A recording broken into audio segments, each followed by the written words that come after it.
Panoorin na muna natin yung mismong detalye ng akusasyon ni Zaldico. Ha? Okay, detalye na natin. Ako po. Papalabasin ng administrasyon na ako ay isang terorista sa loob at labas ng Pilipinas. Nako. Oh, 'di ba? Eh di na karma ka. Hindi kasi ganyan naman din ang ginawa nyo kay doon kay Tebes, 'di ba? Basta kaaway ninyo, nung panahon ninyo na nakaupo kayo, kung ano-ano mga niyayari ninyo. Kaya hindi rin ako naniniwala dito sa ulol na to eh. Sa dami, sorry. Sa dami-dami naman ng mga akusasyon at ginawa niya noon.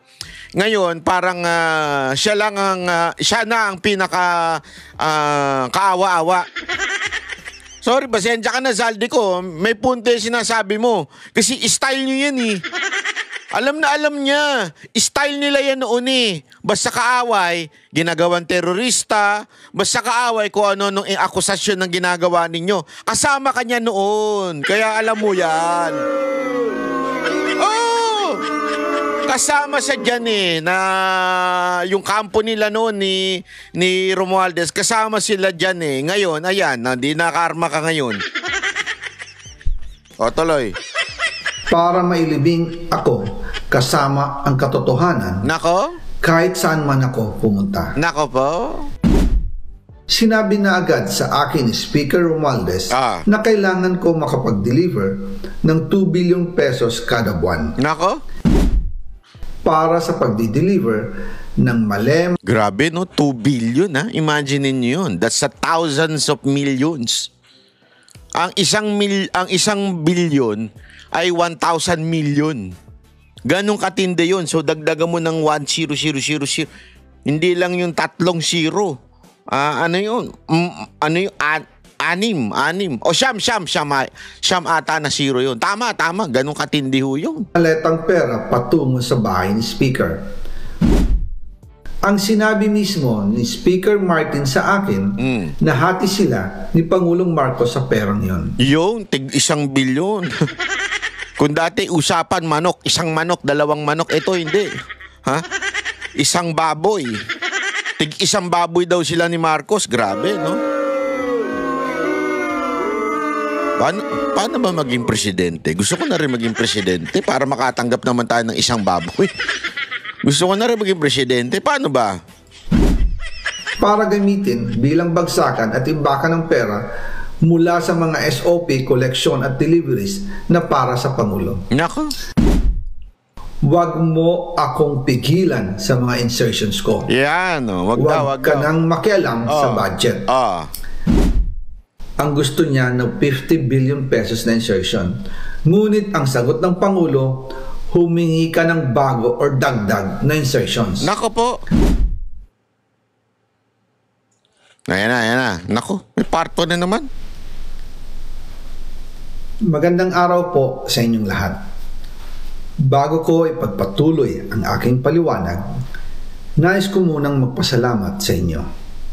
Maraming salamat sa inyong bukas na isipan, sa inyong pasensya, at sa pagtanggap ninyo sa mga impormasyong aking ibinabahagi. Alam kong... Pero in fairness press looking siya ngayon Kumpara dun sa dati, ngarag na ngarag siya. Hindi, di ba? Press looking siya ngayon. Siguro dahil nga marami na siyang sinisiwala at nagsabi na siya, nagsalita na siya. Kaya siguro press siya ngayon. Di madali ang mga paksang ito. Mabibigat at mahirap tanggapin. Hindi po ako makauwi dahil malaki ang banta sa buhay ko. Ngayon naman ay meron kaming natanggap na balita. Papalabasin ng administrasyon na ako ay isang terorista sa loob at labas ng Pilipinas. Para mailibing ako kasama ang katotohanan kahit saan man ako pumunta. Pero mahalagang malaman ng taong bayan ang katotohanan. Muli, taos-puso akong nagpapasalamat sa inyong pakikinig. Una po sa lahat, sinasabi ng ICI at ni Henry Alcantara na 21 billion pesos daw ang napunta sa akin. Hindi po totoo yun. Wala akong natanggap ng Uy! ganyang halaga. Parang hindi naman. Ang totoo, mula 2022 hanggang 2025, ang kabuuang pera na dumaan sa akin para ibigay kay Pangulong Bongbong Marcos at kay dating Speaker Martin Romualdez ay umabot sa 56 billion pesos at hiwalay pa dyan ang 100 billion pesos insertion ng Pangulo sa 2025 budget. Pati na rin ang 97 billion pesos Grabe. flood control insertion na inilagay sa NEP ng 2026 national budget. Mhm. Balikan natin kung paano ito nagsimula. Ayan. Noong 2022, kakaupo ko pa lang bilang chairman ng House Committee on Appropriations, sinabi na agad sa akin ni Speaker Romualdez na kailangan ko makapag-deliver ng 2 billion pesos kada buwan. Makalipas ang ilang araw, tumawag sa akin si Yusek Bernardo. Sabi niya, kailangan ng tulong ng Bulacan sa problema nila sa baha. Pinapunta niya sa opisina ko sa Kongreso si DPWH District Engineer Henry Alcantara. Sa naging meeting namin ni Alcantara, siya mismo ang nag-offer kung paano ang hatian sa mga proyekto ng DPWH. 22% para kay Speaker Romualdez, 2% para kay Yusek Bernardo, Nako. at 1% para sa kanya. Nako.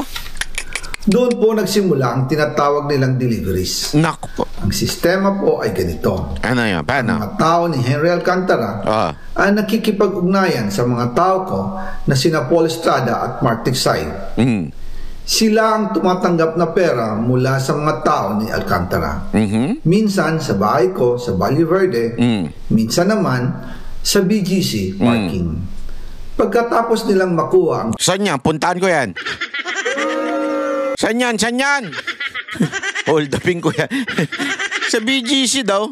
pera, sila Mark at Paul naman ang nag-aayos o nakikipag-coordinate sa tauhan ni Speaker Martin Romualdez na si Jocelyn Sereño para sa pagdi-deliver ng male-maletang pera patungo sa bahay ni Speaker. Una, sa North Forbes Park sa McKinley Drive at nang lumipat siya sa number 14 Nara Street, South Forbes Park. Nako. Gusto ko pong linawin, hindi ako nakikialam sa mismong proseso ng paghatid. Dumaan lang po sa akin ang pera na agad dinideliver kay Speaker Romualdez. Ako lang po ang nagko-confirm sa text kay Speaker kapag nadala na ang pera sa bahay niya. At lahat ng ito, mula sa unang utos noong 2022 hanggang sa huling delivery noong 2025. Umabot sa mahigit 55 billion pesos plus ang naihatid sa bahay ni dating Speaker Martin Romualdez. At lahat ng ito, mula sa unang utos noong 2022 hanggang sa huling delivery noong 2025. Umabot sa mahigit 55 billion pesos plus ang naihatid sa bahay ni dating Speaker Martin Romualdez. Nako. 55 billion. Lupet. Gago! 55 billion, pwede ka na magtayo ng bansa nun. Ano? Sarili mong sundalo, sarili mong kapulisan, sarili mong husgado.